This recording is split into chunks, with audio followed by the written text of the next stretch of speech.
પોરબંદરમાં પાસપોર્ટ કચેરીમાં લોકો સાથે ખરાબ વર્તન કરી ધક્કા ખવડાવવામાં આવતા હોવાની ફરિયાદ ઉઠી છે। ત્યારે આ મામલે ઉચ્ચ અધિકારીઓ દ્વારા અહીંના કર્મચારીઓ સામે પગલાં ભરવામાં આવે તેવી માંગ ઉઠી છે। પોરબંદરમાં હેડ પોસ્ટ ઓફિસ જર્જરિત થતા હાલ પાંજરાપોળ જતા રસ્તે એક કોમ્પ્લેક્સમાં આ પોસ્ટ ઓફિસ કાર્યરત કરાઈ છે। અહીં પાસપોર્ટ બનાવવાની કામગીરી માટે ઉપરના માળે ઓફિસ ફાળવવામાં આવી છે। અહીં ફરજ બજાવતા પરપ્રાંતીય કર્મચારી દ્વારા અરજદારોને હેરાન કરી ધક્કા ખવડાવવામાં આવતા હોવાની અનેક ફરિયાદ ઉઠી છે।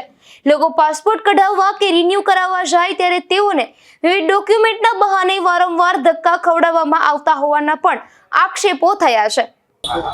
મારું નામ જેઠાભાઈ ભાયાભાઈ ઓળખા।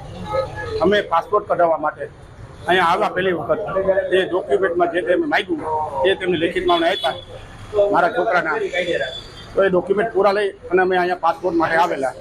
તો અહીંયા જે કંઈ આવ્યા અમે પાસપોર્ટ માટે, તો એ પછી એમ કીધું કે આમાં પાન કાર્ડ તમારું દેવું પડશે। તો મેં મારું પાન કાર્ડની ઝેરોક્ષ અને આપેલી તો ઓરિજિનલ પાન કાર્ડ જોઈએ, અને મેં કીધું ભાઈ ઓરિજિનલ પાન કાર્ડ 5 મિનિટમાં મંગાવી દઉં, તો એમ ન ચાલે હોય, પાછા બીજી ફેર આવજો, ગેરવર્તન કરે છે અહીંયા કોઈ। અને હું પાછો આવ્યો એટલે મારે બીજા 1500 રૂપિયા એક્સ્ટ્રા ભરવા પડ્યા, રાજકોટ જવું પડે।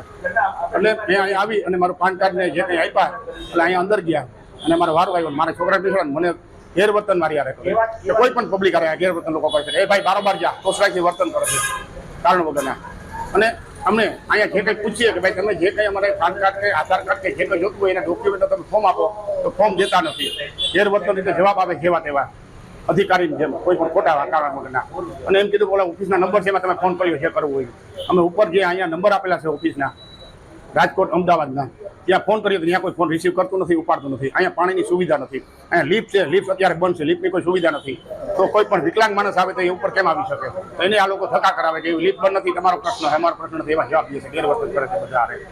અને આ લોકોને જે કોઈ હિન્દી ભાષા, અમારી ભાષાને કોઈ વાંધો નથી, અને આ વધારે ગુજરાતી છે તો ગુજરાતીમાં વાત નથી કરતા, કાંઈ ઇંગ્લિશમાં કાંઈ હિન્દીમાં વાત કરે છે। તો હિન્દી ઇંગ્લિશ બધા સમજી નથી શકતા। મેં કીધું ભાઈ તમે ગુજરાતીમાં વાત કરો, અથવા કોઈ પણ માણસ આવે તો યાર તમે વ્યવસ્થિત વાત કરો। તો કે હું પાસપોર્ટ રિજેક્ટ કરી નાખી, બહુ વાત કરી તો તમારી સાથે, અને આ તમારા પાસપોર્ટ નહીં નીકળે, કાગળિયામાં રિજેક્ટ કરીને ચહેરો મારી મોકલી ધમકી આપે છે। આ કચેરીએ જવા માટે લિફ્ટની પણ કોઈ સુવિધા નથી। ઉપરાંત અહીં મોટી સંખ્યામાં અરજદારો આવતા હોય ત્યારે પીવાના પાણી જેવી પ્રાથમિક સુવિધા ન હોવાથી ફરિયાદો ઉઠી છે, અને અરજદારો પાસે ડોક્યુમેન્ટમાં પણ બિનજરૂરી ડોક્યુમેન્ટ માંગી પરેશાન કરવામાં આવતા હોવાની ફરિયાદો ઉઠી છે। અને અહીં ઉચ્ચ કક્ષાએ રજૂઆત માટેના નંબર પર પણ કોઈ ફોન ઉપાડતું ન હોય તેવું પણ સામે આવ્યું છે।